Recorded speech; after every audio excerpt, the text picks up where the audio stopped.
El 27 de enero del año 98, Trajano, tras la muerte de su padre adoptivo Nerva, asumió el papel de emperador.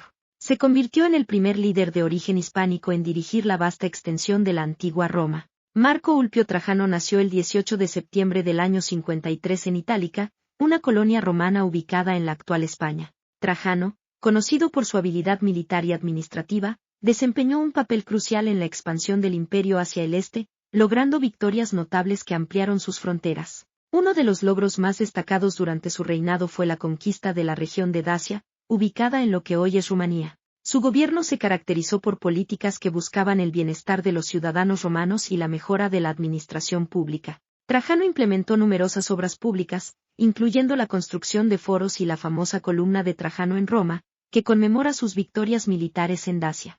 El emperador hispánico también se destacó por su política de integración y promoción de individuos talentosos sin importar su origen social. Es recordado como uno de los 5 buenos emperadores de Roma.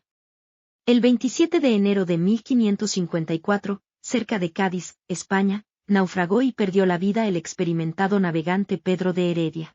Reconocido como el fundador de Cartagena de Indias en la actual Colombia, Pedro de Heredia, nacido en Madrid alrededor de 1505, dedicó su vida a las exploraciones y a la expansión del Imperio español en el Nuevo Mundo. Su participación activa en diversas expediciones le valió el reconocimiento y la confianza de las autoridades españolas. En 1532, Heredia se unió a la expedición liderada por Sebastián de Belalcázar en busca de El Dorado, una búsqueda infructuosa de riquezas legendarias en América del Sur.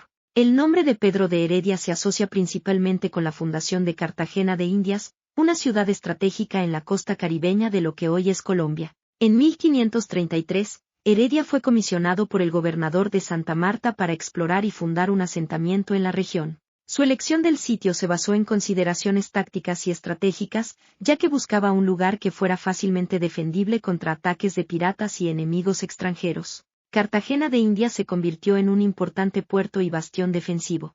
La ciudad, con su arquitectura colonial bien preservada y su posición estratégica, fue crucial en el sistema de flotas y en la protección de los tesoros que llegaban de las colonias hacia España. El 27 de enero de 1612, el rey Felipe III otorgó el primer privilegio para la realización de corridas de toros en cosos cerrados, sentando las bases para el desarrollo de las emblemáticas plazas de toros que caracterizan la tradición taurina en el país. Felipe III, monarca de la dinastía de los Habsburgo, gobernó España desde 1598 hasta su muerte en 1621. Durante su reinado, se consolidaron y desarrollaron diversas expresiones culturales y artísticas, y la tauromaquia no fue una excepción. El privilegio concedido por Felipe III en 1612, marcó la formalización y regulación de las corridas de toros. El privilegio real no solo estableció normativas para la celebración de corridas de toros, sino que también influyó en la arquitectura y diseño de los cosos taurinos. La construcción de plazas de toros específicas para este propósito se convirtió en una práctica común. Estas estructuras arquitectónicas se convirtieron en puntos centrales de la tauromaquia, atrayendo a aficionados y curiosos por igual. El 27 de enero de 1801, en Santo Domingo, se inicia la revolución por la lucha por la libertad de los esclavos haitianos. Este acontecimiento generó pánico entre los colonos blancos. Toussaint Louverture, un antiguo esclavo, se convierte en líder y dictador de la isla. La revolución de los esclavos haitianos fue un episodio crucial en el contexto de las luchas por la abolición de la esclavitud y la obtención de la libertad en el Caribe. En este proceso, la isla de Santo Domingo, que compartía con Haití, se convirtió en el escenario de importantes transformaciones sociales y políticas. La brutalidad del sistema esclavista y las aspiraciones emancipadoras llevaron a una serie de levantamientos y revueltas, culminando en la proclamación de la independencia de Haití en 1804. Toussaint Louverture, un ex-esclavo autodidacta, emergió como un líder carismático y estratégico durante la revolución. Su habilidad para unificar a las fuerzas rebeldes y su destreza militar lo llevaron a convertirse en una figura central en la lucha por la independencia. No obstante, en 1801, se autoproclamó gobernador vitalicio y después de establecer un control firme, asumió la posición de dictador de la isla.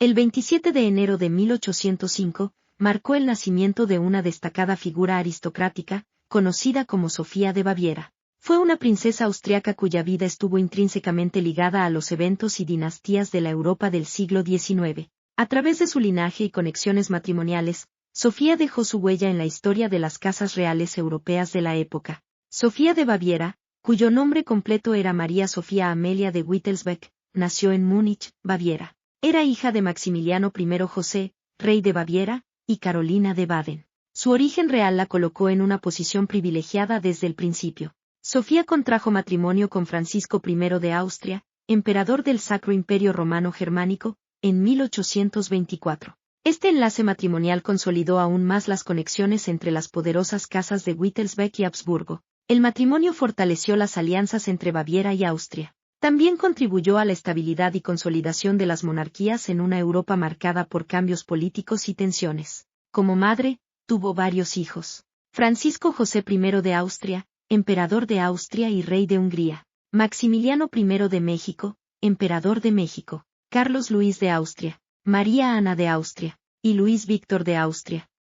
El 27 de enero de 1880, Thomas Alva Edison obtuvo la patente para la lámpara incandescente en Estados Unidos. Edison, conocido como el mago de Menlo Park, fue un prolífico inventor y empresario estadounidense. Su contribución más emblemática a la tecnología y la sociedad fue la invención y desarrollo de la lámpara incandescente, un dispositivo que generaba luz mediante el calentamiento de un filamento metálico hasta que éste emitía luz visible. También estableció las bases para la creación de sistemas eléctricos completos, destinados a iluminar hogares y ciudades. Su enfoque innovador se centró en encontrar un filamento que pudiera soportar la temperatura necesaria para producir luz sin quemarse rápidamente. Finalmente, Edison optó por utilizar un filamento de carbono, un material que demostró ser eficiente y duradero para este propósito.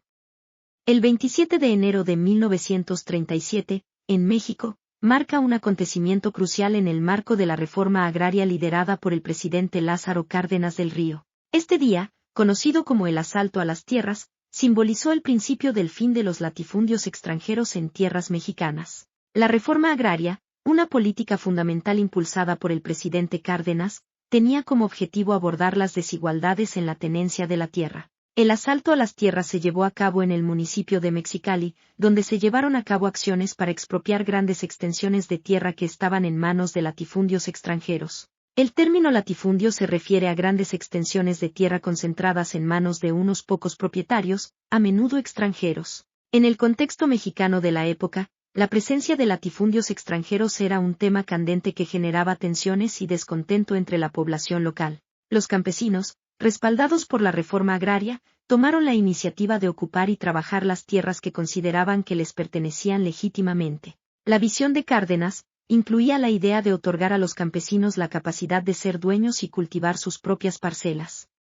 El 27 de enero de 1967, en Cabo Kennedy, 3 astronautas estadounidenses perdieron la vida en un incidente que marcó un punto oscuro en la carrera espacial. Murieron al incendiarse la cápsula de la nave espacial Apolo 1 durante una prueba previa al lanzamiento. Los astronautas Virgil Grissom, Edward White II y Roger Chaffee estaban programados para realizar la primera misión tripulada del programa Apolo. La misión Apolo 1 tenía como objetivo realizar pruebas en órbita baja de la Tierra, antes de emprender misiones lunares más ambiciosas. Sin embargo, durante una prueba en tierra, un incendio se desató en el módulo de comando de la nave espacial mientras los astronautas estaban dentro. A raíz de este trágico suceso, se llevaron a cabo extensas investigaciones para identificar las causas del incendio. Virgil ya había sido el segundo astronauta estadounidense en el espacio durante la misión Mercury Redstone 4. Edward White II fue el primer astronauta estadounidense en realizar una caminata espacial durante la misión Gemini 4.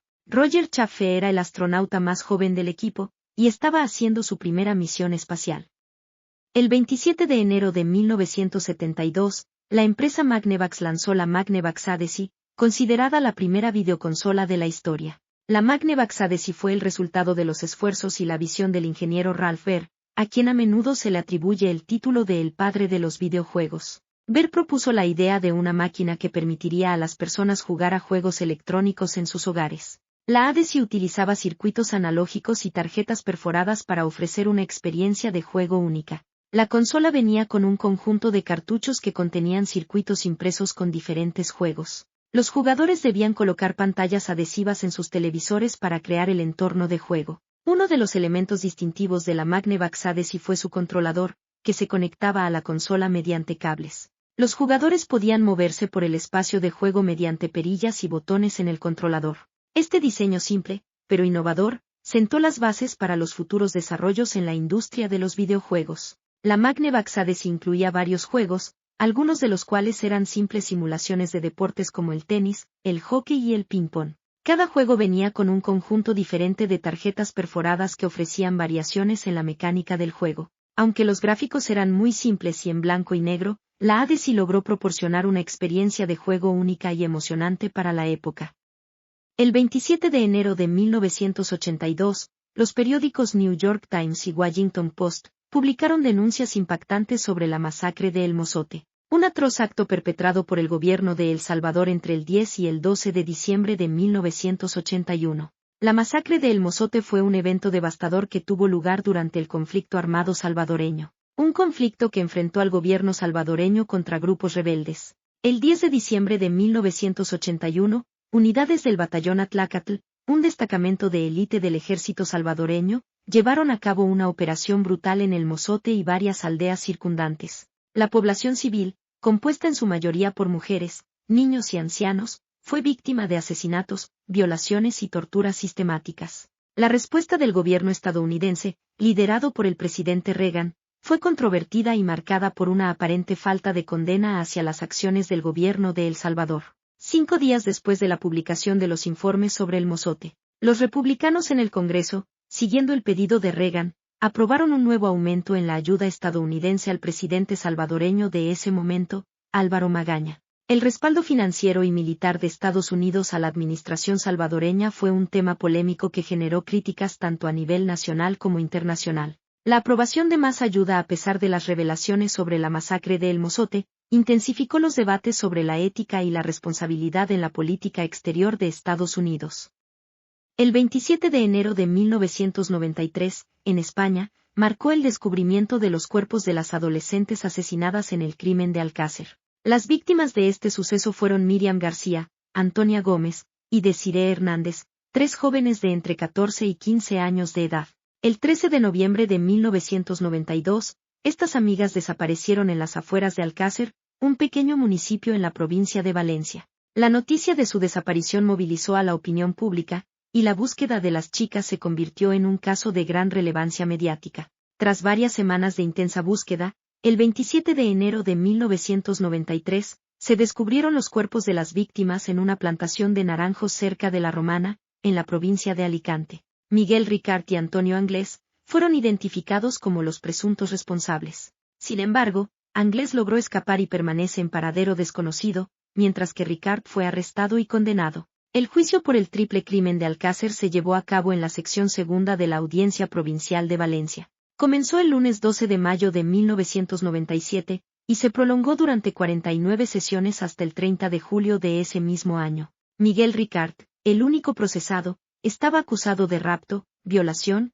asesinato e inhumación ilegal de 3 menores. Por estos hechos, se enfrentaba a penas que oscilaban entre los 206 y los 245 años de prisión. El viernes 5 de septiembre de 1997, 36 días después de la conclusión del juicio, se dictó la sentencia por el triple crimen de Alcácer. Miguel Ricard fue condenado a 170 años de prisión por rapto, violación y asesinato con los agravantes de despoblado y ensañamiento. También se le impusieron las costas del juicio, y una indemnización de 300 millones de pesetas para las familias de las víctimas.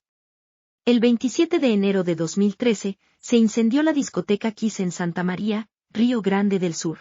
Dejó un saldo de 241 fallecidos y 131 heridos. Alrededor de las 2:30 de la madrugada, un incendio se desató en el establecimiento. El fuego se propagó rápidamente debido a la presencia de materiales inflamables, como la espuma de poliuretano utilizada en el aislamiento acústico del techo.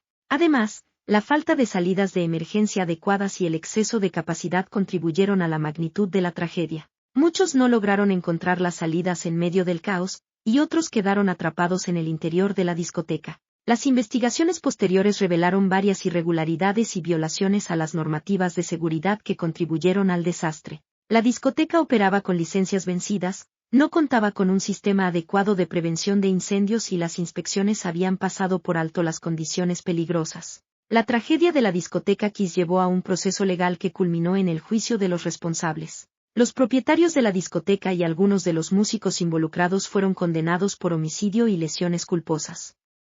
El 27 de enero, marca el Día Internacional de Conmemoración en Memoria de las Víctimas del Holocausto. Este día, designado por las Naciones Unidas, tiene como objetivo recordar y honrar a las millones de personas que sufrieron y perdieron la vida durante el Holocausto. El Holocausto, perpetrado durante la Segunda Guerra Mundial por el régimen nazi liderado por Adolf Hitler, se caracterizó por la persecución sistemática y el genocidio de grupos específicos, principalmente judíos, pero también gitanos, discapacitados, comunistas y otros considerados indeseables por el régimen. La fecha del 27 de enero fue elegida porque el 27 de enero de 1945, las tropas soviéticas liberaron el campo de concentración y exterminio de Auschwitz-Birkenau. Recordar el Holocausto es fundamental para garantizar que las atrocidades del pasado no se repitan, y para fomentar una sociedad basada en el respeto, la diversidad y la inclusión. En este día, se llevan a cabo numerosos eventos conmemorativos en todo el mundo, desde ceremonias oficiales hasta actividades educativas en escuelas y comunidades.